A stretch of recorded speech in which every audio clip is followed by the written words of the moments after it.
Energy plus design সিমুলেশনের জন্য আমি স্কেচআপের সাহায্যে এনভেলাপ কিভাবে ক্রিয়েট করব এই টিউটোরিয়ালে তা দেখানো হবে। প্রথমে আমি এক্সটেনশনে গিয়ে ওপেন স্টুডিও প্লাগইন থেকে আমি যে স্পেস টাইপের বিল্ডিং ক্রিয়েট করব সেটি সিলেক্ট করব। এখানে আমি অনেকগুলো বিল্ডিং টাইপ দেখতে পাচ্ছি, তার মধ্যে আমি স্মল হোটেলটি সিলেক্ট করলাম।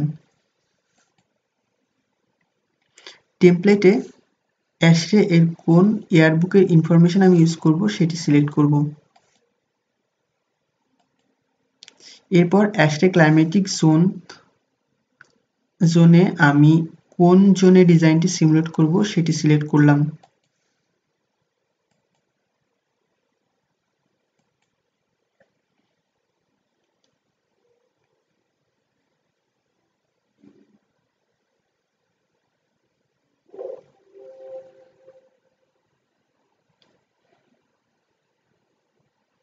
এখানে আমি দেখতে পাচ্ছি আমার স্পেস টাইপটির জন্য 44 টাইপের স্পেস এবং 8টি construction set data open studio নিজেই রিড করে নিয়েছে।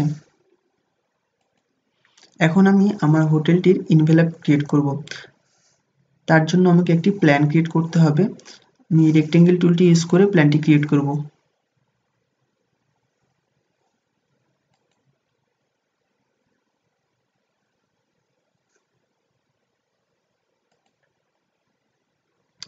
মাসিং এর জন্য আমি কিছু লাইন টেনে নিব।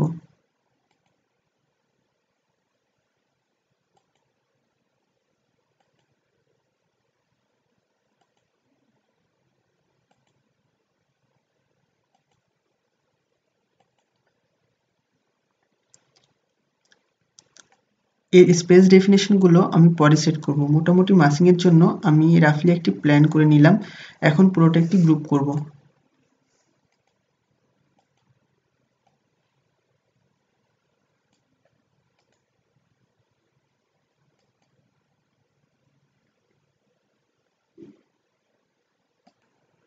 গ্রুপ করার পর মাসিং করব। মাসিং এর জন্য আমরা সাধারণত স্কেচআপের পুশ পুল টুলটি ইউজ করি, কিন্তু এখানে পুশ পুল টুল দিয়ে করলে ডাটাগুলো ওপেন স্টুডিও বা এনার্জি প্লাস রিড করবে না, তাই আমরা ওপেন স্টুডিও প্লাগইন থেকে টুলগুলো ইউজ করব।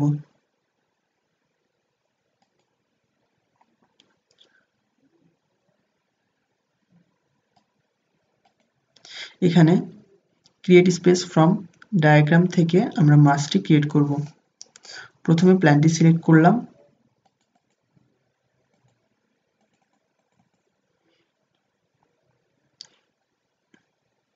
এরপর স্পেস ফ্রম ডায়াগ্রাম এ ক্লিক করলে আমরা create space from second floor plan বক্সটি দেখতে পাবো। এখানে floor to floor height 10 feet দেয়া আছে। নাম্বার অফ ফ্লোর থেকে আমরা বিল্ডিংটি কত তলা হবে তা সিলেক্ট করব। আমি 2 স্টোরি বিল্ডিং টাইপ করলাম।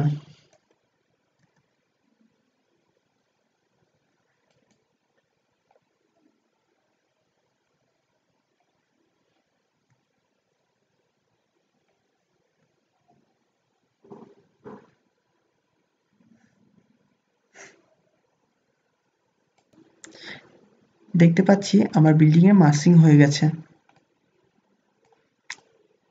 এখন আমি ডোর এবং উইন্ডো অ্যাড করব। প্রথমে মাসিং এর যে মাসিং এ আমরা ডোর বা উইন্ডো দিব তা সিলেক্ট করব।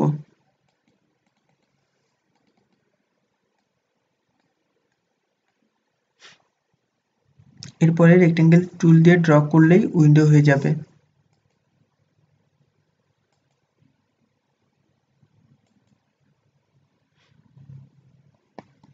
তারপর যে সারফেসে উইন্ডো দিতে চাই সেই সারফেসে উইন্ডো দিব।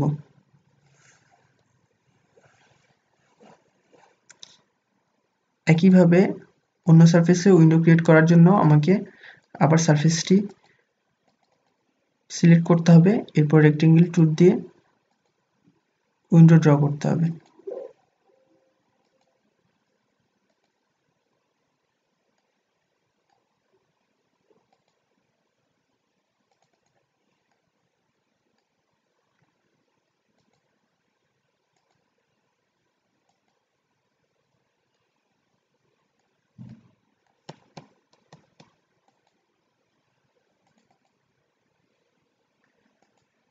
এভাবে আমি যে সারফেসে উইন্ডো আছে সেই সারফেসে উইন্ডোগুলো ক্রিয়েট করছি।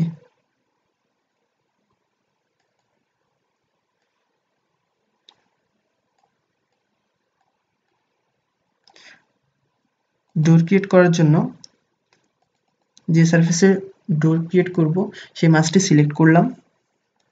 এরপর রেক্টেঙ্গেল টুল দিয়ে বটম থেকে টপ পর্যন্ত টানলেই ডোর ক্রিয়েট হয়ে যাবে।